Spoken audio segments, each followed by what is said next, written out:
মনোনয়নপত্র সংগ্রহ করেছেন আমাদের ইসলামী ছাত্র শিবিরের কেন্দ্রীয় প্রকাশনা সম্পাদক সাবেক ইসলামী ছাত্র শিবিরের ঢাকা বিশ্ববিদ্যালয় শাখার সভাপতি আবু সাদিক কাইম ভাই এবং জিএস পদের জন্য যিনি মনোনয়নপত্র সংগ্রহ করেছেন ইসলামী ছাত্র শিবিরের ঢাকা বিশ্ববিদ্যালয় শাখার সভাপতি কেন্দ্রীয় কার্যকরী পরিষদের অন্যতম সদস্য আমাদের সকলের প্রিয় এস.এম. ফরহাদ ভাই এবং জিএস পদের জন্য ইসলামী ছাত্র শিবিরের পক্ষ থেকে মনোনয়নপত্র সংগ্রহ করেছেন এজিএস পদের জন্য মনোনয়নপত্র সংগ্রহ করেছেন আমাদের প্রিয় ভাই ঢাকা বিশ্ববিদ্যালয়ের ইসলামী ছাত্র শিবিরের সম্মানিত সেক্রেটারি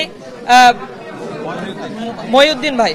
তো আমাদের প্যানেলের বিস্তারিত আরও এখানে আমরা চেষ্টা করেছি একটি সম্মিলিত প্যানেল ছাত্রদের মধ্য থেকে দেওয়ার জন্য।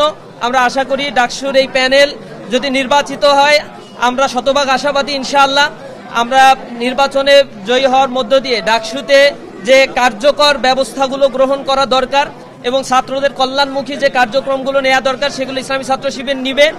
আগামীকাল এই মনোনয়নপত্র জমা দেওয়ার লাস্ট ডেট এবং নির্ধারিত সময়ের মধ্যে ইসলামী ছাত্র শিবিরের পক্ষ থেকে এই সম্মিলিত ছাত্রদের প্যানেলে যে মনোনয়নপত্র তারা সংগ্রহ করেছে সেগুলো আমরা যথাসময়ে জমা দিব ইনশাআল্লাহ।